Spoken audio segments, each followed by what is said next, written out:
pessoal, tudo bem? Bom, primeiro, queria agradecer o convite por estar aqui com vocês, dividir um pouquinho de uma perspectiva um pouco diferente do modelo mais tradicional que a gente fala sobre diversidade. E aí, eu queria abrir o painel aqui falando um pouquinho de conceitos. Então, quando a gente pensa nos conceitos do que é diversidade, do que é inclusão, e pensando em nós como um público que trabalha no mercado financeiro, a gente fala muito que a diversidade é a parte quantitativa do assunto. Então, é a parte que a gente está mais familiarizado, é número, é financeiro, e a gente vai olhar um pouquinho para isso mais para frente. Por outro lado, a gente tem a inclusão. E a inclusão a gente entende que é a parte qualitativa. Então, muito se fala, né, e tem um jargão que a turma costuma repetir. Ontem escutei isso num painel sobre diversidade e inclusão também, que é a diversidade você chama para a festa. A inclusão você convida as pessoas para dançar junto com você na festa. A gente vai olhar um pouquinho mais sobre isso para frente, e a perspectiva que eu quero trazer para vocês é uma perspectiva de gestores, líderes técnicos e líderes funcionais também, porque a gente tem um papel muito importante nessa construção.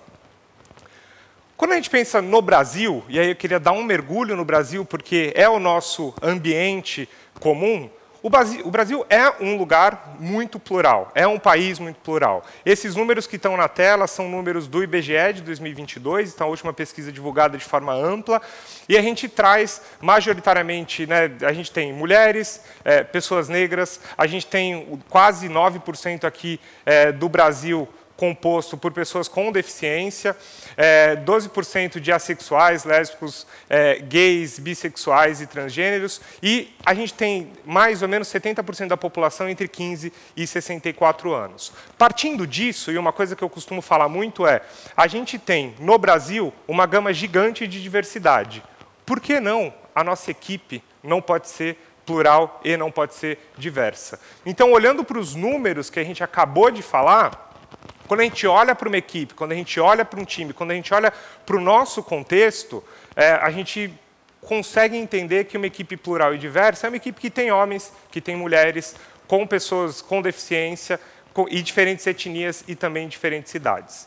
O propósito da conversa aqui é entender qual que é o impacto de ter times com essas características. Leandro, todo mundo vai ter times exatamente iguais? Não. A ideia não é falar aqui do Banco Pan, que hoje eu faço parte do CIO, a ideia é trazer exemplos, e a gente vai tentar tangibilizar através de exemplos o impacto que um time plural e diverso tem na construção de produtos e soluções. E aí a gente fala de soluções num âmbito tecnológico, mas a gente fala também de produtos, porque no final do dia a gente não tem nada que a gente faz a não ser buscar servir melhor os clientes e buscar gerar mais valor. Como a gente está num ambiente, como eu já citei, do mercado financeiro, eu também trouxe um estudo, e aí foi através de algumas pesquisas que eu fiz para montar o painel, eu trouxe um estudo da McKinsey que já vem trabalhando em dados e estatística, o ano que vem completa 10 anos desse estudo, e eles vêm atualizando, de qual que é a propensão, e aí olhando para os nichos de mulheres e também de diversidade étnica, qual que é a propensão que termos um time diverso gera de aumento de expectativa, de aumento de desempenho, e aí, naturalmente, a gente fala de desempenho financeiro. Então, o convite aqui para reflexão, a gente sabe que isso, muitas vezes, não tem uma conexão tão direta ou uma ligação tão óbvia, mas eu queria trazer esse dado porque é um dado importante e que a gente vai usar para sustentar quando a gente falar dos cases. Dois cases que eu queria compartilhar com vocês aqui. Então, a gente tem uma agenda muito forte de crédito consignado dentro do Banco Pan. E quando a gente pensa na construção de um produto ou de uma solução, de uma forma super macro, todo mundo que está aí na sala escutando, a gente passa pelo período de brainstorming, a gente tem as ideações, a gente troca figurinha, a gente passa depois por um período de definição, quando a gente dá uma afunilada, faz o design, faz toda a etapa de teste e desenvolvimento e depois a gente lança. O que eu queria trazer deste contexto? Tá? Quando a gente pensa em times que são diversos, e que a gente pensa na construção, pegando esse exemplo especificamente, de crédito consignado, que é um público de 50 a mais, a gente tem naturalmente uma necessidade de ter, dentro dos nossos times, para a gente ter um exercício de empatia, de entendimento e do nosso público-alvo, pessoas que são as pessoas que é o público-alvo.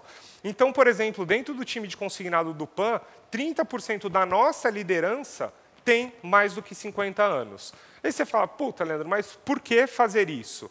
Porque essas pessoas têm uma participação muito ativa na construção e definição do produto. Então, enquanto a gente está fazendo o brainstorming, se a gente não tem alguém que é quem a gente quer atender dentro do nosso grupo, e não descartando outros métodos como pesquisa, como toda a parte de benchmarks, não descartando tudo isso, é muito importante a gente ter as pessoas que a gente quer atender dentro do nosso grupo e fazer todo esse exercício de empatia pensando na construção de produtos e soluções. E aí é natural que a gente tem hoje uma gama de tecnologias disponíveis e o nosso papel como time de tecnologia é suportar todo esse desenvolvimento atendendo o espectro mais alto que a gente puder de todos os grupos que a gente está buscando olhar. A gente ainda assim tem dificuldade. Tem muita coisa que a gente não conseguiu desenvolver no tempo, mas que novas tecnologias vêm aparecendo e a gente vai trabalhando. Aqui, por acaso, né, quando a gente pensa neste público especificamente, o PAN tem uma atuação muito forte, e aí a gente passou a ter uma dificuldade um pouco maior de atender, porque a gente direcionou muito do nosso atendimento e também das tratativas de vendas para o WhatsApp. E aí, quando a gente pega um público, eu não sei o público que vocês conhecem, que são 50, 60, 70 a mais, mas eu vou dar um exemplo aqui, pessoal. A minha avó tem uma mega dificuldade de mexer com o WhatsApp. Eu não sei como é que é na dinâmica familiar e do contexto que vocês estão inseridos. Mas a gente sentiu isso, e aí eu até estou usando o exemplo da minha avó, porque ela não conseguia falar ali no WhatsApp, não conseguia atender, a gente mandava uma mensagem, ela não respondia. E aí a gente falou, cara, então vamos fazer o seguinte, vamos fazer uma transferência para ligação? Ligação é uma coisa que todo mundo está acostumado, todos os públicos. Só que aí, quando você ligava, você já não perdia a omnicanalidade, você não conseguia fazer essa conexão. Começava no WhatsApp, depois ligava de uma central, a central não estava no contexto do que estava acontecendo no WhatsApp. Tinha toda uma confusão ali, e a gente perdia muito. A gente não atendia bem, e a gente também perdia muito venda em relação a esse público, né? E aí eu estou trazendo só um que a gente lançou aqui, já em piloto com o time da Meta, só para um cara para falar 2 segundinhos aqui, é um cara que não é muito famoso, vai falar 2 segundinhos só para contar como que a gente aplica a tecnologia na construção do produto como um todo. Vou deixar rolar o vídeo. More features that are going to help you get greater visibility. We're also expanding the ways that businesses can support their customers to include voice calls on the WhatsApp Business platform so that people can talk directly with the company for bigger purchases or more complex questions that can't be sorted out over chat.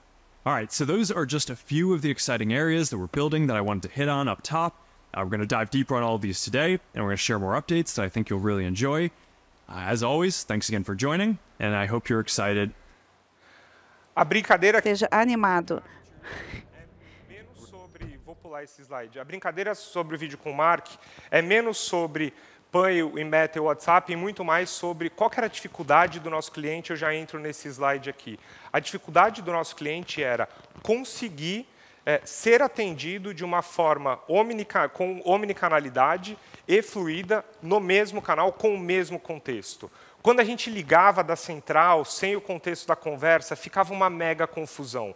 E aí a gente falou, cara, o que é a necessidade do nosso cliente? O que é a necessidade para atender melhor ou para fazer uma venda? É a gente manter tudo ali no mesmo fluxo, porque você consegue começar e você consegue continuar no mesmo lugar. Isso para a gente está fazendo uma mega diferença no piloto, mas é sempre pensando, é menos sobre a tecnologia, é sempre pensando quem é o nosso cliente, como que a gente atende ele bem e como que a gente coloca ele, na verdade, no contexto dele, como ele quer ser atendido. O outro exemplo que eu estou trazendo aqui, ele é menos sobre cliente e ele é mais sobre lojistas. E aí, no nosso caso aqui no PAN, a gente tem uma força super grande de parcerias com lojistas de veículos e a gente pensou muito na jornada desses caras. Então, não necessariamente o tempo inteiro a diversidade vai ser só sobre o cliente. Pode ser, eventualmente, sobre um parceiro. Quando você tem uma agenda muito grande de parceiros, a diversidade se aplica também. E aqui, nesse contexto, a gente pensa, né, poxa, todo lojista de veículos é igual. Eu não sei quem foi recentemente trocar de carro, ou já trocou, ou já comprou comprou carro em algum momento. Você chega numa loja, o objetivo do cara é vender o carro. Ele vai falar todas as coisas do carro, etc., vai fazer você dar uma volta no carro e vai tentar vender o carro. E você vai falar, cara, todos eles são iguais. Não são. Quando a gente pensa no objetivo final, é igual, mas as abordagens, os caminhos, as simulações, as trocas, elas são, de alguma forma, diferentes. Aí você pensa, puta, beleza, como é que eu vou pegar toda a diversidade de 40 mil lojistas de carros que tem espalhados no Brasil inteiro para colocar dentro de uma jornada que todos eles se sirvam? Vou desenvolver por 40 mil jornadas? Não vou desenvolver, mas a gente entendeu todos esses 6 perfis aqui, e vou fazer um comentário importante, a gente colocou data points de mulheres dentro desse contexto. Eu vou falar porque um pouquinho mais para frente para fazer sentido aqui o contexto. E a gente colocou uma pesquisa bastante extensa que fez com que a gente encontrasse muitos pontos em comum sobre a jornada desses lojistas. E aí o que a gente fez foi, a gente redesenhou toda a jornada do lojista olhando para essa galera, olhando para essa diversidade. Então a gente refez todo esse ciclo de brainstorming, definição, design, teste, e a gente fez o lançamento naturalmente em piloto e depois foi escalando, e hoje 100% de todos eles usam algo que eles geraram de input para a gente, e eles participaram desse ciclo. Porque alguém que está sentado na Paulista, né, nosso escritório fica lá na Paulista, e fica fazendo, né, todas essas etapas, design, junto com o time de tecnologia, de design, de produto, sem ter essa galera, não faz o menor sentido, a gente não ia conseguir atingir o objetivo. E aí, depois de bastante tempo de trabalho e dessa reconstrução, o que eu queria deixar de recado aqui é, conectando com o slide da McKinsey, esse daqui é um exemplo muito tangível de resultado financeiro. Então, a gente divulga os nossos números, né, trimestralmente, e quando a gente pega aí de janeiro do ano passado até dezembro, né, do ano passado, ou a gente pode continuar, porque a gente está no mesmo patamar, a produção dobrou. Porra, Leandro, a produção dobrou só porque vocês desenvolveram uma jornada de logística de veículos com diversidade? Lógico que não, mas eu tenho certeza absoluta que isso daqui foi um diferencial muito grande. Então, é para tangibilizar, não é para falar do PAN, mas é para tangibilizar o exemplo, porque eu acho que é muito importante. Eu, particularmente, aprendo através dos exemplos que eu leio e que eu vejo. Qual que é o ponto que pega muito em relação, e aí cada vez mais a gente tem um conteúdo maior disponível nos sites e na internet de uma forma geral? O que acontece quando eu negligencio a diversidade no desenvolvimento do meu produto, ou eu não sou necessariamente inclusivo olhando para todos? A gente tem um risco muito grande do que a gente nomeia, de uma forma geral, como discriminação algorítmica. Essa fonte chamada Desvelar é uma fonte muito legal, assim, recomendo super para quem tem interesse em explorar e dar uma lida em cases. Eu trouxe 4 para compartilhar com vocês, e cada um deles de uma forma diferente. Então, eu vou fazer um conjunto dos 2 primeiros. O primeiro item que eu queria dividir com vocês aqui é essa parte das câmeras da Nikon. A Nikon é uma empresa que tem mais de 100 anos, é uma empresa japonesa, vários de vocês acho que já devem ter tido contato aí com câmeras e etc. E ela desenvolveu, há 14 anos atrás, uma feature que, se a pessoa está de olho fechado, você não consegue bater a foto. Não consegue. Você simplesmente clica, bate lá, tenta bater, a câmera não bate a foto. O que aconteceu aqui há 14 anos atrás, e o ponto que eu estou reiterando sobre 14 anos atrás, é porque não é uma coisa nova. O tema não é um tema novo. É um tema que a gente está debatendo com mais frequência agora, mas não é um tema novo. Os rostos de pessoas asiáticas estavam sendo identificados como olhos fechados. E aí, quando a gente pensa na Nikon, uma empresa japonesa, que tem uma base japonesa, mas é uma base global também, provavelmente, há 14 anos atrás, pode ser que a tecnologia não estava desenvolvida o suficiente, mas também pode ser que eles não inseriram um público-alvo local deles, e pensando muito no global, América, etc., para fazer as provas de conceito. E aí, passa-se 9 anos, tem um boom. Eu não sei quantos de vocês na plateia usam artigos de que a gente chama de wearables, né? Mas Apple Watch, ou Garmin, ou qualquer Fitbit, ou qualquer outro tipo de produto que você veste. 9 anos depois do case da Nikon, a gente consegue constatar que vários desses itens, quando lançados, eles não funcionavam, não tinham a mesma precisão em peles escuras do que peles claras. E aí, quando a gente para pensar, qual que é o ponto aqui? Não tinha diversidade no desenvolvimento do produto. Não era pensado em venda de escala global, mas não um atendimento em escala global com a mesma qualidade. Então, esses dois aqui, eles falam muito sobre o desenvolvimento do produto. Eles falam muito sobre, eventualmente, até código, que a gente fala bastante sobre isso também. Quando a gente vem caminhando para um mundo mais recente, e aí vocês já escutaram, vocês que estavam aí esses últimos 2 dias, escutaram no mínimo 170 vezes sobre inteligência artificial generativa. Eu tentei fugir, mas eu não vou conseguir fugir 100%, porque um dos grandes cuidados que a gente tem que ter agora no desenvolvimento de soluções que usam GenAI é os dados que a gente usa para fazer a alimentação e o treino do modelo. Então, não necessariamente a gente passa a olhar só para construção do produto, para esse ciclo todo que a gente vem falando, e também a gente não fala mais só de código. Porque quando a gente usa um LLM, e aí independente do LLM que a gente está usando, a gente tem todos os regs e as alimentações que a gente faz em cima desses LLMs para fazer geração de conteúdo, de imagem, de código, do que a gente quiser, mas ele é treinado com base no que a gente alimenta ele. Qual que é o ponto aqui da alimentação dele? O exemplo que eu trago é do Midjourney.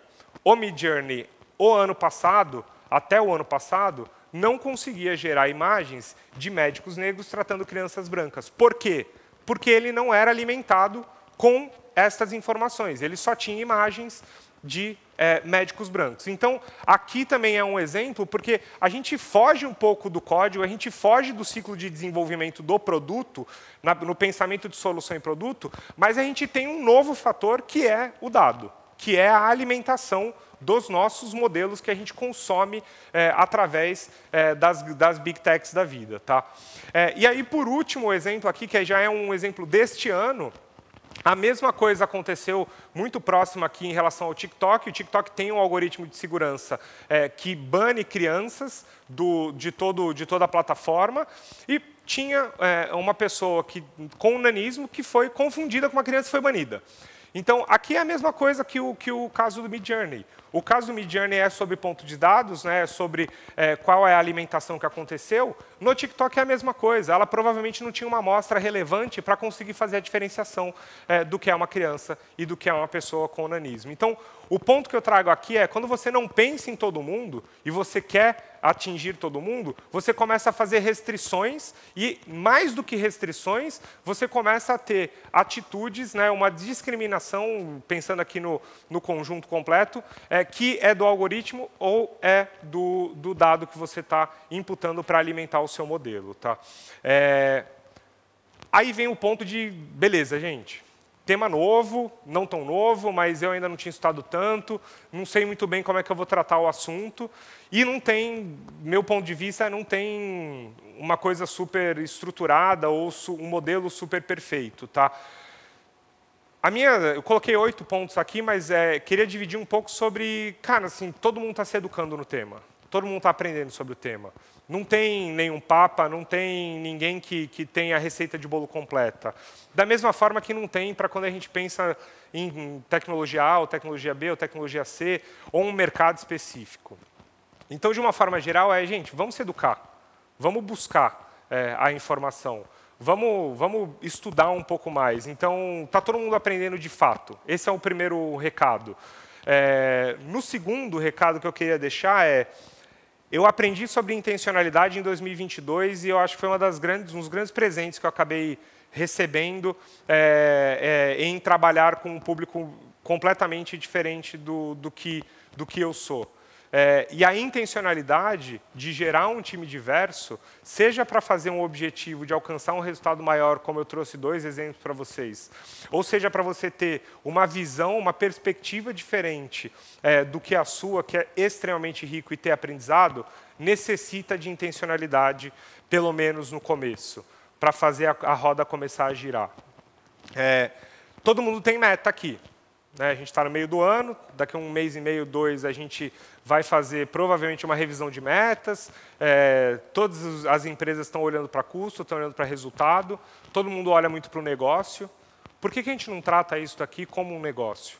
Por que a gente não tem metas? Por que a gente não tem objetivos e a gente, sendo intencional, alcança isso? Tem que tratar isso como um negócio.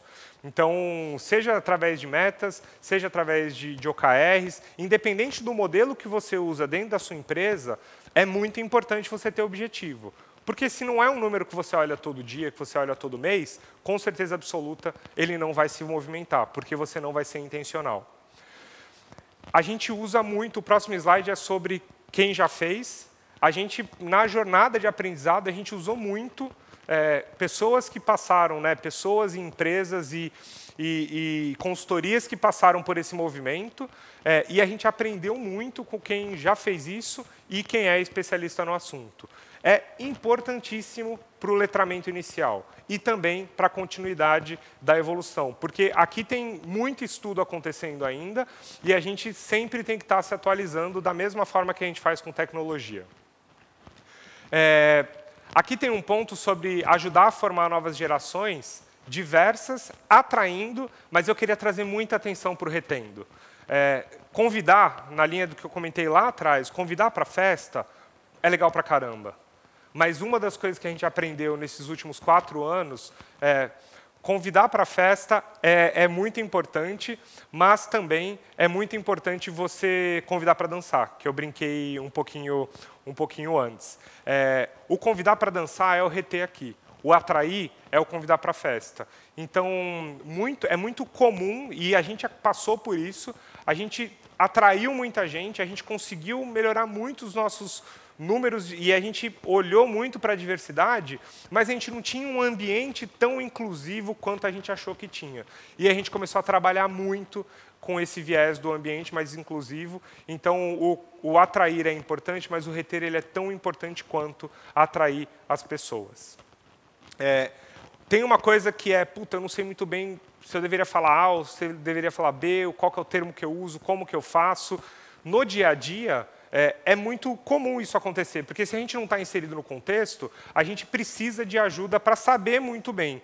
A dica, o que eu deixaria aqui para vocês é, cara, você está na dúvida? Pergunta de forma direta e com empatia. E reconhece que eu não sei tudo, como é que eu deveria me expressar sobre esse assunto, tem muito mais gente do que vocês imaginam que conhecem do tema em volta de vocês e que gostariam de trocar um pouco dessa experiência. Em sétimo aqui, tem uma coisa também muito forte que é ter pessoas que chegaram lá, que são diretores, que são superintendentes, criar as referências nos cargos executivos ajuda demais a todos que estão começando as carreiras olharem para cima e falar, puta, dá para chegar lá, olha que legal esse ambiente que eu estou, olha que legal que essa coisa do um vai puxando o outro, vamos criando programas de desenvolvimento e vamos criando essas novas referências. E por último, vou fazer uma citação aqui em relação a um cara que eu admiro bastante, que é o João Bezerra. Ele fala muito sobre, cara, no final do dia, assim, no final da rodada, ele fala muito sobre, cara, quem está faltando aqui? E aí a provocação que eu faço é, vocês estão no auditório, se vocês olharem para o lado, olhar em volta, olhar durante a feira inteira, tem mais gente parecida com você ou tem mais gente diferente de você?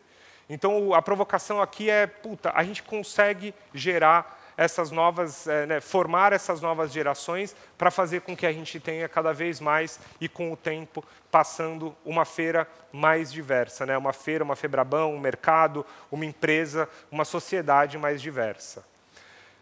Por último, o que eu falei para vocês aqui, a gente aprendeu muito no caminho, mas teve muita gente que ajudou a gente, seja através de consultoria, como eu falei, ou também empresas que nós consideramos que nós ajudamos, mas no final do dia eles nos ajudam a aprender. Então, aqui eu trouxe só 6 exemplos de empresas que estão trabalhando com a gente, mas que a dinâmica ela é muito forte de aprendizado. A gente, sim, trabalha lá com a turma do Juntos, do Programaria, do Transcarreira, da Especialista e da Diverse do Proa, da Feira Diverse do Proa, mas a intenção deles não é ensinar, mas a gente acaba aprendendo quando a gente está no dia a dia trabalhando com eles. Então, o recado que eu queria deixar aqui é: vamos ser intencional, vamos buscar. Tem muita amostra de que a gente está evoluindo em relação a isso na sociedade como um todo e nas indústrias. A indústria financeira tem uma capacidade de investimento e uma capacidade de transformação do meio muito forte e a gente consegue ser mais ativo em relação a isso. No final do dia, eu sei que isso vai bater no resultado, seja através de produtos melhores, seja através de serviços melhores, seja através de inovações tecnológicas que um de nós faça e que vários outros, logo em seguida, a gente copia, a gente sabe que nada se cria, tudo se copia no final do dia, e a gente vai evoluindo juntos. Então, a provocação aqui é: vamos tentar ser mais intencional. Queria agradecer muito o tempo de vocês. Vou estar pela feira aí durante o dia, seria muito legal trocar uma figurinha com quem tiver interesse de falar sobre isso. É um tema que eu estou constantemente tentando estudar, aprendendo, mas é um tema que eu sou bem apaixonado. Gente, muito obrigado, viu? Valeu, até mais.